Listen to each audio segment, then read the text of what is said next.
Eu adoro as canetas, né? Porque pior do que ter a flacidez é ter um infarto, né? Ter uma obesidade, um AVC. Então, lembrar que a obesidade é um dos principais fatores de óbito, né?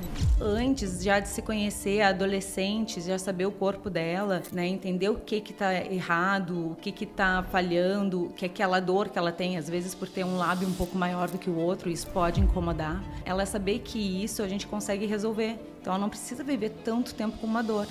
O profissional não capacitado, ele te abandona. Então, assim, todo mundo tem chance de ter alguma falha, né? Ou do próprio corpo da paciente, não necessariamente por uma falha técnica. Mas a questão é que quem é mais capacitado já está preparado para isso e sabe como resolver essas intercorrências. Inclusive, é quem resolve as intercorrências dos outros que não são capacitados. Então, isso é o que vai te gerar segurança. Você está assistindo ao Pink Med Talks. Conversas para cuidar, entender e decidir melhor. Olá, pessoal! Estamos aqui no Pink Med Talks, o podcast oficial da Pink Med, onde falamos sobre saúde e estética médica com mais informação e menos ruído. Meu nome é Mariana Martins e eu sou um dos hosts desse podcast. E hoje a gente vai falar sobre um tema que ainda gera muitas dúvidas e muitas decisões baseadas em pouca informação: procedimentos íntimos femininos. O que realmente é indicado, o que é seguro, quem pode realizar e como tomar uma decisão consciente em uma área que envolve saúde, autoestima e intimidade. Para isso, eu estou aqui com a doutora Fernanda Escobar, médica ginecologista em Florianópolis, especialista em procedimentos íntimos femininos, com foco em saúde feminina integrada. Atua no tratamento de condições íntimas e hormonais, utilizando tecnologias avançadas e realizando procedimentos funcionais e estéticos, sempre com abordagem médica e foco no bem-estar. Doutora Fernanda, obrigada por estar aqui com a gente. Obrigada, Mariana, é um prazer. Doutora Fernanda, na sua opinião, por que ainda existe tanto tabu e vergonha ao falar sobre a região íntima, especialmente num país como o Brasil, onde tem tanta exposição do corpo? Então, o que eu penso é que a sexualidade sempre foi um tabu, né? Então, a gente, quando criança, pouco se falava sobre a primeira menstruação. Agora que está se ensinando, acho que a nossa geração que está começando a ensinar as filhas sobre a primeira menstruação, mas antes era uma coisa feia. Menstruar já era feio. Muitas mulheres que eu atendo de 60, 50 anos, elas não sabem nem como que é a parte íntima. Então, assim, nunca botou um espelho para olhar, né? Então, eu já tive um caso de uma senhora que trabalhava comigo que ela estava na menopausa e me disse que estava com sangramento. Eu pensei, nossa, né, um sangramento na menopausa, primeira hipótese, a gente pensa, né, em câncer de endométrio. E eu, nossa, já fiquei assim desesperada. E aí conversei com ela e, na verdade, era um sangramento anal. Então, assim, tamanho é esse tabu que a mulher não se toca, não sabe o que ela tem ali embaixo. Então, qualquer sangue que vem, acha que é da vagina.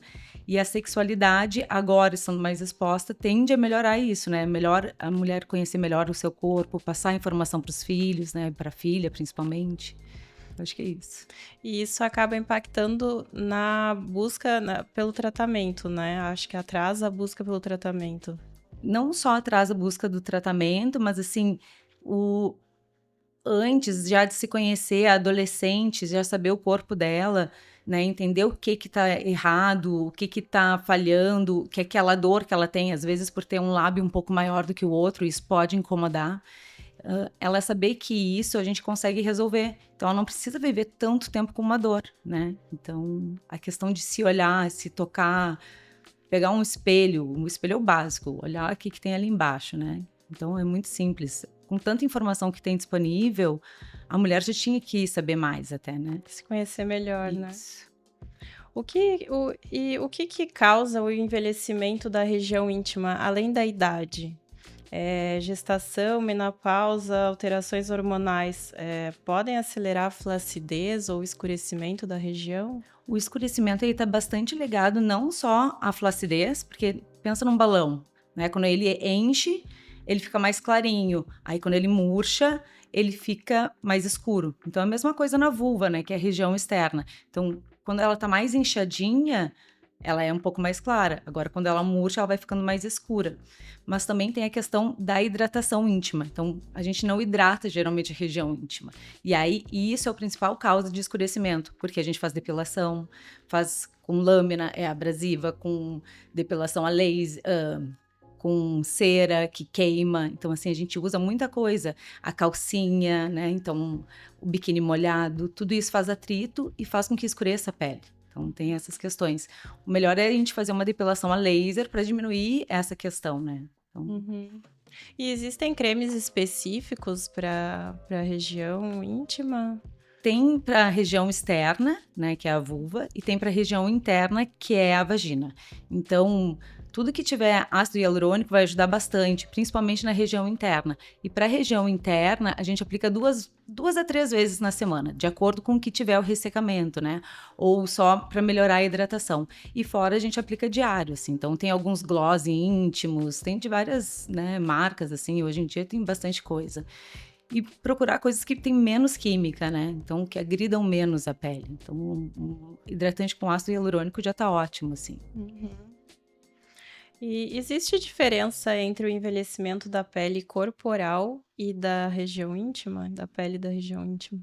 A gente vai perdendo colágeno desde os 30. Então, 1% por ano, né? Então, aí já começa tudo a cair, vai perdendo aquela gordurinha que a gente tinha, que deixava um pouquinho mais forte. Então, a alteração hormonal. Quando a gente tá um pouquinho mais gordinha e depois emagrece, né? Numa gestação que fica a vulva mais inchada e depois ela diminui. Então, tudo isso vai causando mais flacidez, né? Então, é uma coisa que vai com o decorrer dos anos. E essa questão do emagrecer, do engordar, emagrecer, ficar nesse efeito sanfona, só piora, né? Então, tem essas questões. Tem alguma forma de prevenir essas alterações? Medicamentos, tratamentos clínicos que podem ajudar? Tudo depende, né, do momento, assim, e do que é a queixa. Então, assim, para flacidez, sim, a gente pode começar a já tratar antes, que nem faz botox no rosto, pode começar antes, mas não com botox, um ácido hialurônico, principalmente para hidratação e diminuir o risco de fissura quando for mais velha, usar ácido hialurônico na entrada do canal vaginal. Usar tecnologias como radiofrequência, laser, às vezes um ultrassom microfocado, né? Então, as tecnologias associadas aos injetáveis potencializam em 70%. Então, fazer uma manutenção, assim como faz com o rosto, fazer também com a região íntima. E lembrar que a região íntima saudável é a mulher saudável, né? Porque ter relação prazerosa muda a vida da mulher, muda completamente, né? Então, assim, lembrar que existe aquele prazer e valorizar isso, não deixar banalizado. Ah, não, em outro momento, deixo, né? Ou, sempre foi assim, ou, é normal isso.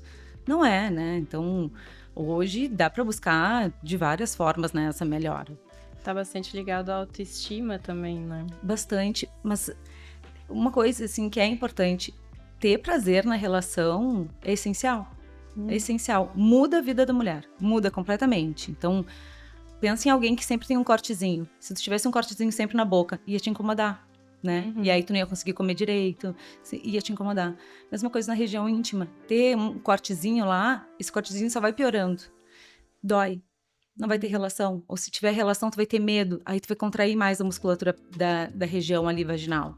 E isso vai fazer ter mais dor na relação. E aí é um ciclo vicioso. Aí tu não quer mais ter relação. Então, isso dificulta até no relação com o parceiro, né? Então, assim, manter um relacionamento mais prolongado, né? E não se sentir mal com aquilo. Ou até mesmo acender a luz na hora da relação, que as pessoas vão envelhecendo ou vão ficando com vergonha e ficam sempre com a luz apagada, né? Vão ficando com a luz apagada. Quando mais novos, quando tava no início do relacionamento, era, né? Qualquer lugar, com luz, sem luz, como que fosse, né? Então, lembrar disso, isso eu acho que é bem importante. Ótimo. Em que momento a paciente ela deveria se preocupar com os tratamentos, com a prevenção? Tem uma idade mínima? Não tem uma idade mínima, porque assim, lembrar que se tu engravida muito nova, tu já vai ter alguma flacidez, pelo menos na região externa, né? E aí, se tem algum corte na relação, no nascimento do bebê, se lacera, às vezes pode ter também ali alguma coisa mais flácida, alguma distopia. E uma coisa que a gente não faz que na verdade as mulheres não fazem, é fazer fisioterapia pélvica. Então, é contrair e relaxar a vagina. Então, tem alguns aparelhinhos, tipo esse aqui, que a gente coloca dentro da vagina e contrai. E aí, quando contrai, ele afasta. E aí, dá pra usar pezinho, dá pra usar várias coisas. Mas como descobrir se sabe mexer, né? Porque às vezes eu falo para os meus pacientes, eu examino todas assim, tá? Contrai. Aí ela acha que tá contraindo. Não tá mexendo nada? Nem sabe mexer, sabe? Então, uma maneira fácil é contrair como se estivesse segurando um cocô, né? Ou então botar o dedo. Botar o dedo e ver se tá contraindo. Fazer os dois ao mesmo tempo. E alguns cuidados. Não trancar a respiração. Porque quando a gente tranca a respiração, aumenta a pressão dentro da barriga e aumenta a chance de perder a urina. Então, fazer uma incontinência urinária. Muitas mulheres que fazem crossfit, porque carregam muito peso, apresentam incontinência urinária. Já jovem. Então, assim, a idade de começar depende de cada mulher. Vai depender da história de cada uma, né? Da atividade física. Então, tudo vai depender. Mas de uma forma básica. A partir dos 38, já dá para começar, né? Já dá fazer pelo menos o ácido hialurônico na entrada, para diminuir essa questão da fissura, porque na menopausa a gente fica mais ressecada, diminui a produção de hormônio, do estrogênio, então diminui a lubrificação e fica mesmo ressecada. Então, mais é como uma profilaxia, tipo, fazer um banco de colágeno, sabe? Para diminuir bem esse risco. Legal. O uso de canetas emagrecedoras. Hoje em dia, a perda de peso rápida está bem associada também à flacidez da região íntima, né? Isso tá comum no consultório hoje?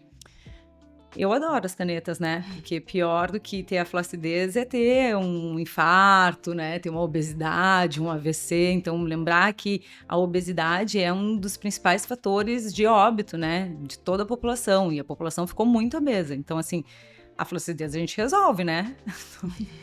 Gosto bastante. Inclusive, eu uso para algumas pacientes. E no tratamento de incontinência urinária, a paciente que está muito gordinha, é difícil responder simplesmente ao tratamento. Então, ela diminuir o peso é importante, porque bem aquilo como eu te disse antes, quando tem mais pressão dentro da barriga, aumenta a chance de perder urina, porque a uretra não aguenta segurar tanto, por causa da pressão que está dentro da barriga. Então, vai perder urina, entende? Então, assim, imagina, dá uma corridinha, perde, tosse, perde.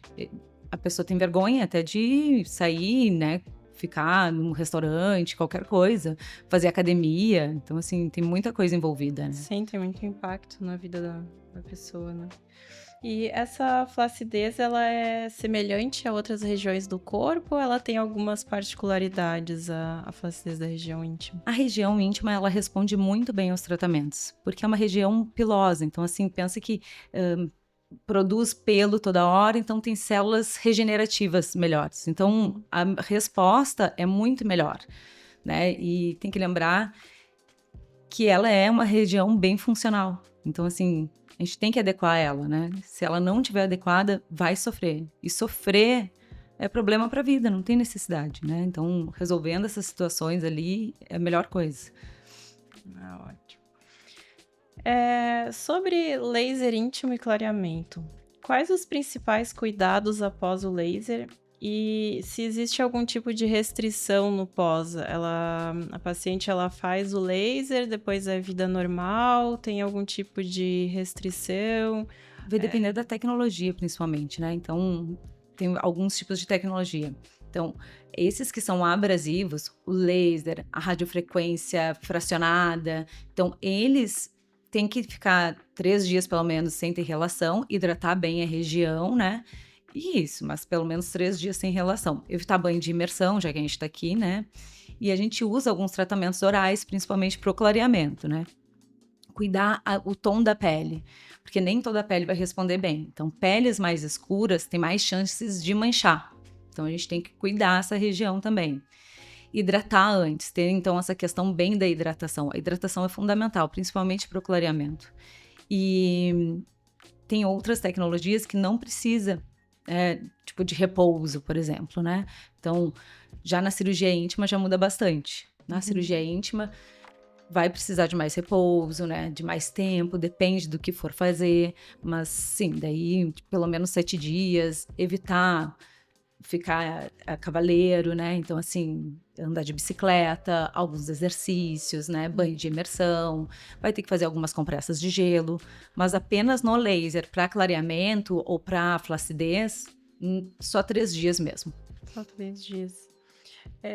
E ali com relação à cirurgia, a paciente fazendo a cirurgia vai ponto?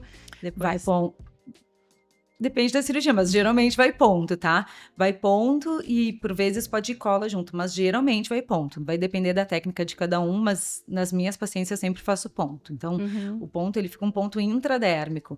Se a gente faz um ponto por fora, tipo como se fosse uma barra de uma calça, aí depois vai ficar aquela cicatriz toda denteada. Então fica feio. Então tudo depende de qual é a cirurgia, mas geralmente vai ponto, sim.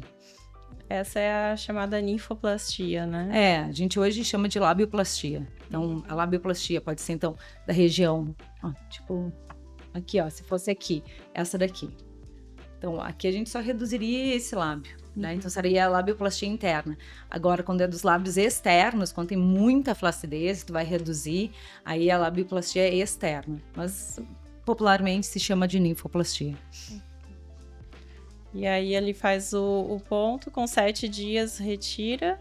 7 a 10 dias. Daí vai ser isso, mas tem ponto que é absorvível também. Então, vai depender do momento da escolha ali, dos fios, né? E os cuidados seriam mais nesses 7 dias, então, sem exercício, sem relação. Isso, porque a cirurgia íntima, ela faz muito hematoma. Então, assim, o pior de tudo é hematoma. Tá? Sim. Mas assim, a gente tenta cauterizar já todos os vasinhos, mas o que mais nos assusta é hematoma, porque às vezes, por mais que a gente cauterize, não tá sangrando, e aí quando a paciente recupera, pode sangrar, então aumentar a pressão, e aí faz com que algum vasinho que tava lá sangre. Então esse é o nosso maior medo, assim, da cirurgia íntima. Mas assim, tem outras questões que é de acordo com a técnica, né? Então sempre procurar um bom profissional, porque tem muitos casos de amputação do lábio interno. Então, assim, o paciente fica só com o lábio externo, ele fica tão pequenininho que ele é amputado. Então, tem muito, né? Muito. E algumas alterações também. Então, cuidar com quem for operar, né? Isso é bem importante. E em que casos, assim, ela é mais indicada, então, para quem tem essas alterações? Esse aqui, por exemplo, ó. Esse aqui é um clitóris, né? Saindo assim do prepúcio. Então, isso aqui incomoda muito a paciente. Algumas pacientes que usam bastante hormônio, elas podem ficar assim, ou até maior, né? Então, às vezes se faz uma reposição, mas tem que parar o hormônio, ou diminuir bastante a dose, porque senão não vai adiantar, né? Então, esse é um dos casos. Esse aqui é um pouquinho mais complicado. Esse daqui se reduz, se ele for 3 centímetros de lábio interno, já é uma indicação de cirurgia. O que dá para tentar fazer? O paciente não quer operar. Quando a gente aumenta o lábio externo, o interno ele diminui. Então, a gente botando, às vezes, um preenchimento com ácido hialurônico, já vai diminuir aquela impressão que ela tem daquele lábio tão grandão, se ela não quer operar. E resolve bastante, né? Então, essa é uma opção. Isso. Nem sempre cirúrgico, então. Nem sempre cirúrgico. Então, assim, uma das... indicação formal é ter o lábio pelo menos 3 centímetros, né? Então, essa é uma indicação formal. E com relação ao preenchimento, quais os cuidados no pós, assim? Fez o preenchimento, também tem que ter algum tipo de cuidado depois? Quanto tempo? Então, a gente evita sempre a posição a cavaleiro, né? Então, essa é importante evitar. O que mais? Não pode ter relação sexual, porque a gente faz buraquinhos, né, de entrada, então são os pertuitos de entrada das agulhas e da cânula. Então, a gente não pode ter relação, principalmente nenhuma relação, né, nesse momento. E espera 48 horas, já melhora bastante. Já para bioestimulador, é importante fazer massagem. Então, assim, dependendo do que for usar, a gente faz massagem. Por 5 minutos, 5 vezes ao dia, por 5 dias, né? Botando o máximo. Na verdade, vai se fazer umas 3 vezes ao dia, né? Por 3 minutos, por 3 dias. Então, a gente bota 5 porque se espera que já vai fazer menos, sabe? Vai fazer menos, né? E a rotina para voltar ao normal, então, depois de... Para trabalhar, por exemplo, é normal, tá? Atividade física, pode fazer, não tem nenhum problema. Só não dá para ficar, tipo, numa bicicleta, porque senão altera mesmo. Mas de resto é normal. E relação sexual, né? Banho de imersão, porque a gente tá com buraquinho. Lembrar só pelos riscos de infecção. Não pela medicação em si, mas porque como tem buraquinhos de entrada, então ir pro mar, aí já não pode, pelo menos em 48 horas, até cicatrizar bem, assim. Mas é um buraquinho de nada. É bem tranquilo, bem tranquilo. E tem diferença na escolha do produto ou a técnica nessa região de acordo com a indicação ali da Tem queixa? vários produtos, né? Tem alguns produtos que são para uma pele bem ressecada, então que fica esfarelenta. Tem produtos que é só com ácido hialurônico. Tem produtos que tem ácido hialurônico e bioestimulador. Tem só bioestimulador. Então, vai depender de cada paciente, né? Então, de como está a vulva de cada paciente, né? E associar... Isso é muito importante. Associar a tecnologia ao injetável. Isso é muito bom e a resposta é muito melhor e mais duradoura. Com relação à segurança, assim, quais são os principais riscos desses procedimentos? Nodulação é principalmente para bioestimulador, que pode fazer um pouco de nodulação, mas nada demais, assim, que a gente consegue resolver. E ele vai sendo absorvido. Então, assim, a gente massagear direitinho diminui essa chance. O que mais?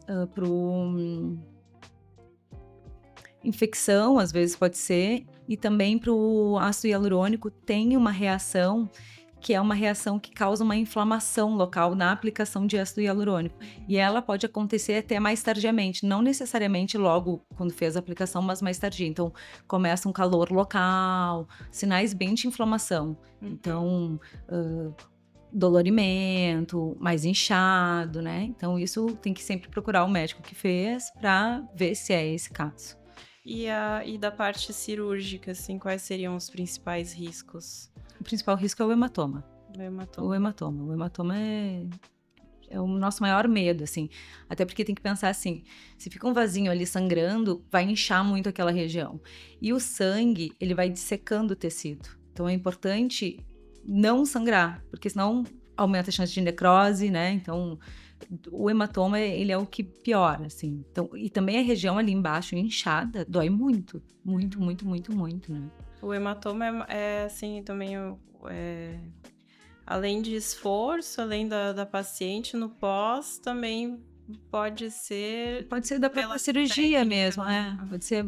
É mais difícil, assim, mas pode acontecer, né? A gente toma todos os cuidados, mas sempre pode acontecer.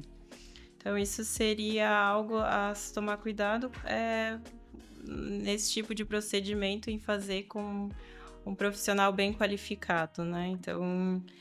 o que tu acha que muda, né, em todos esses procedimentos, assim, quando é feito por um profissional não qualificado, por exemplo?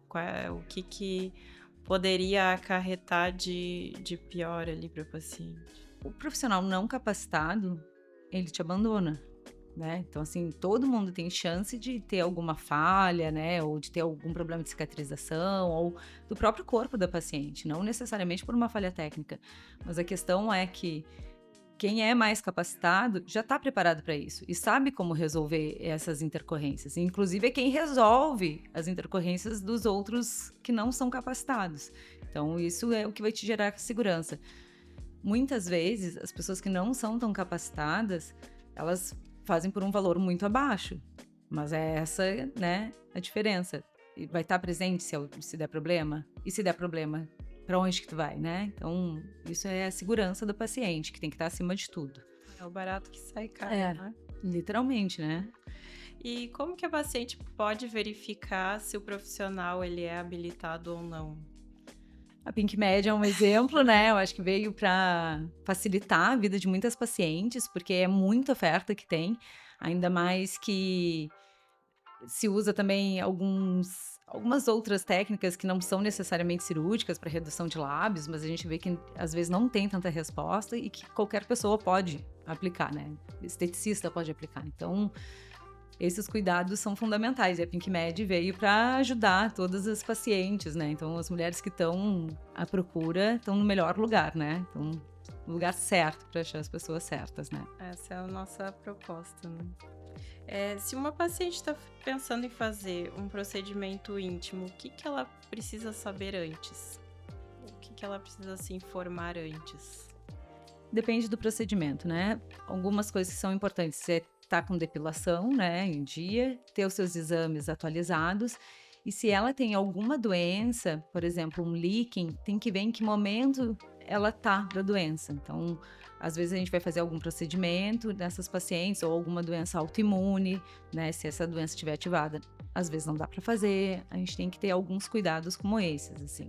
Mas o básico, vai constar com um médico capacitado, ginecologista, geralmente, vai ser avaliada, vai ver se seus exames estão em dia, né? Porque a saúde, ela tá por inteiro, né? Não é só a vulva, né? Tu tem que estar toda bem para ter uma boa resposta de recuperação. Então, se agenda, né? Então, no dia da cirurgia ou do procedimento, geralmente, eu, por exemplo, eu tenho pavor de dor. Tenho pavor. Então, eu peço para a paciente já aplicar um anestésico em casa, para ela já não sentir nem a picada do anestésico que eu for dar no local. Então, essa é uma das situações. Tem algumas pacientes que vão fazer com sedação consciente, né? Algumas vão necessitar de anestesia, mas tudo depende. Então, para aquelas que vão estar acordadas, né? Então, eu já peço para passar um anestésico local. Com relação à menstruação, até pode estar menstruada, não é problema, mas para questões internas, assim, se for fazer uma radiofrequência ou um laser interno, aí já não pode. E ter uma depilação, provavelmente já na verdade, antes já ter essa depilação a laser, se for para clareamento, para diminuir a chance de abrasão e melhorar a resposta. Mas é isso, assim, principalmente a depilação, mais para a gente ver a resposta, como vai ficar. Perfeito. A gente falou muito aqui sobre indicação, limite e segurança, e isso depende diretamente de informação de qualidade, né? Doutora, na prática, você sente que as pacientes hoje elas chegam mais bem informadas ou ainda estão muito perdidas?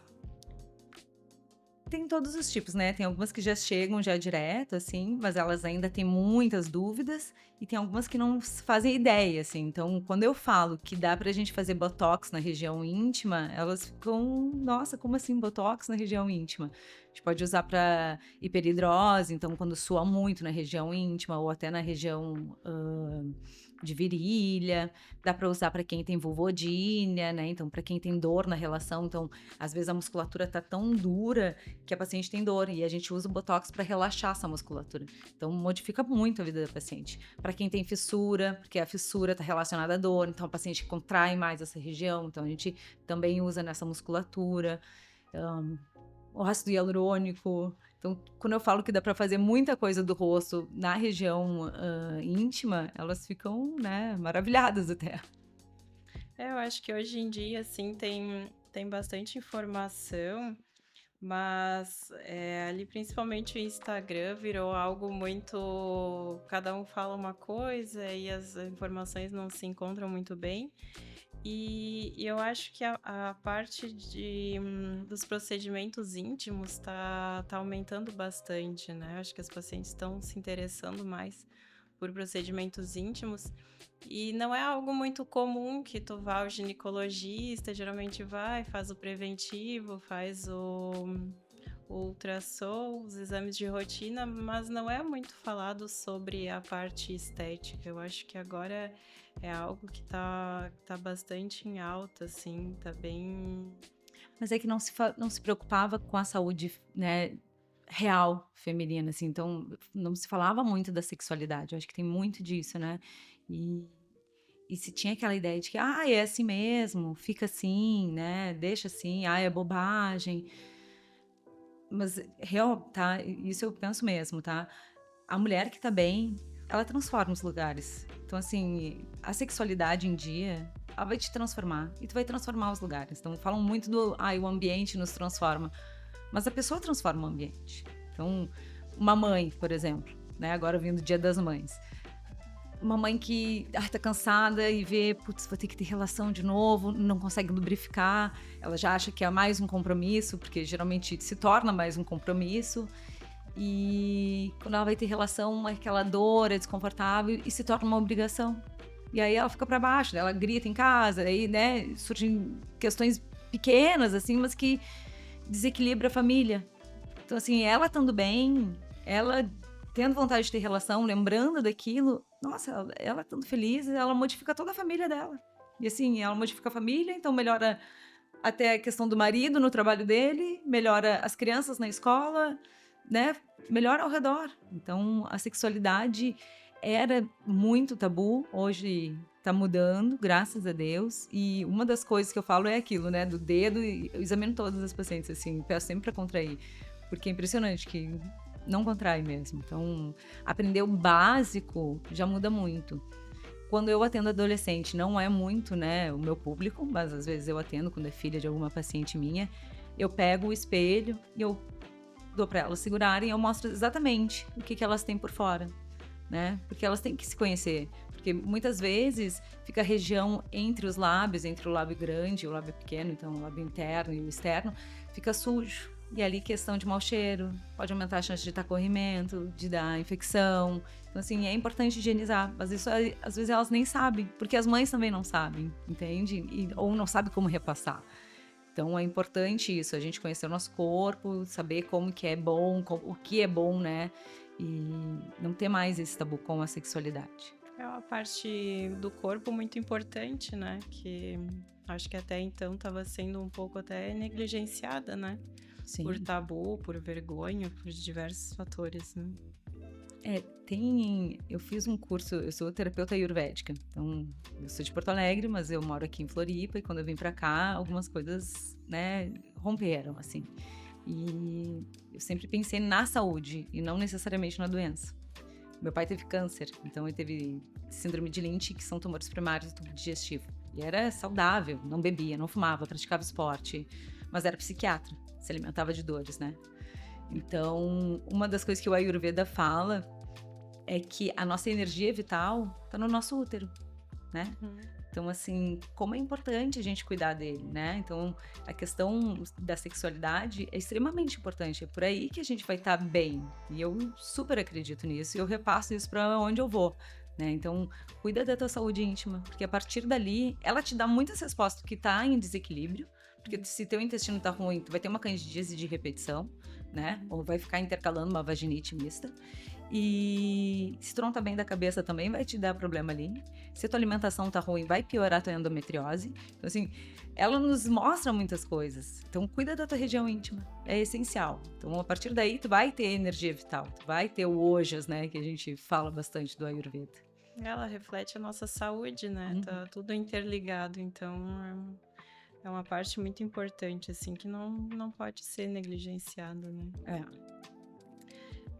E hoje em dia, tu acha que falta informação ou tem muita informação sem critério? Falta informação direcionada, né? Então, agora que a gente fazendo isso, eu acho que vai clarear para muita gente algumas questões, assim, vai facilitar bastante. Mas é muito pingadinho de cada lado, né? Então, tudo é muito rápido, tudo é muito curto, a pessoa não tem vontade também de entender mais, ou as pessoas falam só um pouquinho de cada coisa, e até tu juntar todas as informações, nossa, passou muitas outras coisas antes, né? Sim. Então, tem bastante informação fragmentada, e às vezes não muito boa, então o que precisa é de uma direcionada, né? Então, acho que isso é importante. E como você vê uma plataforma como a PinkMed, que organiza informações sobre procedimentos, mostra perfis de médicos verificados e ajuda a paciente a pesquisar antes de decidir? Vou responder isso de uma maneira bem... que foi agora, tá? Semana passada. Vieram 2 pacientes comigo, por questões diferentes, assim. Consultaram, uma consultou numa UPA e depois consultou num hospital grande em Guarulhos, e essa daí foi uma. A outra está há 3 anos consultando com outras 2 médicas de forma particular, nenhuma foi examinada. Então, em 3 anos ela não foi examinada. Essa outra paciente que passou num serviço público e depois passou num hospital grande particular também não foi examinada. O básico. Então, assim, a plataforma está nos levando para quem é capacitado e que para quem está botando seu rosto ali e que mostra que sabe, né? E que vai te examinar e que vai te cuidar. Então, médicos que estão ali, provavelmente são médicos selecionados, não são qualquer médico que vai, só passa aqui, quero ver e tal, não resolve, né? Então, acho que a gente tem que ir bem em direção como está a plataforma, né? São pessoas que são assim, que são confiáveis, que cuidam dos pacientes, e é isso, né? Porque o que o paciente precisa é ser cuidado, né? Então, se está lá no momento de fragilidade, o que mais precisa é de um cuidado, né? Um olhar cuidadoso. Nem tudo é para todos, né? E nem nada também, né, deveria ser. Então, a gente fica no caminho do meio. Acho que isso é importante, né? Os extremos são perigosos e eu acho que a plataforma traz médicos que seguem, né, condutas adequadas. Hoje em dia tem muitas decisões baseadas em rede social, né? Tem muitas pessoas que se posicionam muito bem em rede social e acabam passando para os pacientes que eles são melhores habilitados do que outros que às vezes não se posicionam tão bem, mas que têm uma capacidade alta, são super especializados, têm um atendimento excelente. E na rede social isso acaba, quem faz mais barulho acaba se impondo mais. Então acho que essa é a ideia ali da Pink Med, a gente selecionar ali os profissionais, colocar profissionais verificados, especialistas na sua área. Eu acho que isso traz mais segurança para o paciente na hora da escolha, né? Eu acho que não é todo mundo que, quando vai consultar um profissional, vai lá no site do CFM para ver se ele é realmente médico, se ele é especialista, no que ele é especialista, se o que ele fala condiz com o que está ali. Então, eu acho que é uma porcentagem muito pequena da população que faz isso. E às vezes nem não médicos, né? Então, assim, as pessoas vão no que tiver mais acessível, né? Então, assim, mas o acessível nem sempre é tão acessível, porque o que tu vai pagar por isso é muito caro. Sim. Muito caro, muito caro. Da parte de hormônios, nossa, para mim é gritante isso, assim. Mas essas duas últimas pacientes, assim, para mim foi, nossa, fiquei com vergonha, inclusive, da profissão, assim, de outros colegas fazerem assim. Eu que defendo tanto médico, aí eu vejo que não, né? O pessoal não sei o que tá fazendo, né? Então, eu vim sempre de uma escola, meu pai foi diretor do CRM, foi presidente da Higgs, ele foi uma pessoa, né, bem importante nesse meio. E para mim, a ética era acima de tudo, né? Então, assim como eu atendo a paciente do consultório bem, eu atendo também a paciente do SUS bem. Eu não tô mais no SUS, mas eu sempre atendi bem, sempre orientei a mesma coisa. Algumas coisas eu não tinha para fornecer, mas as orientações do que ela poderia fazer sempre foram iguais, assim, né? Então, óbvio que muda algumas coisas pelo acesso, né? Mas o básico bem feito é sempre, né, bem feito. Então, isso é importante. Sim, muito importante, né? Doutora Fernanda, obrigado pela conversa. Esse é um tema que precisa de mais informação e menos tabu. E para você que está ouvindo, nem toda decisão estética é simples, principalmente quando envolve saúde íntima. Informação e avaliação médica fazem toda a diferença. Esse foi o Pink Med Talks. Acesse www.pinkmed.com.br para encontrar profissionais verificados e conteúdo sobre procedimentos. Se você quiser conhecer mais sobre o trabalho da doutora Fernanda Escobar, o perfil dela também está disponível na plataforma. Até o próximo episódio. Eu queria falar só uma coisa. Pode falar. Queria que as mulheres refletissem. Daqui a 10 anos, como é que vai estar? Né? Se não for hoje, vai ser quando? Então, pensa que daqui a 10 anos vai estar muito pior. E tu perdeu 10 anos de ter uma satisfação, né? Então, pensar daqui a 10 anos, será que vai estar igual? Como que vai estar? Com certeza não vai estar pior e vai ter mais dor associada. Então, pensar no agora. Decidir é extremamente importante.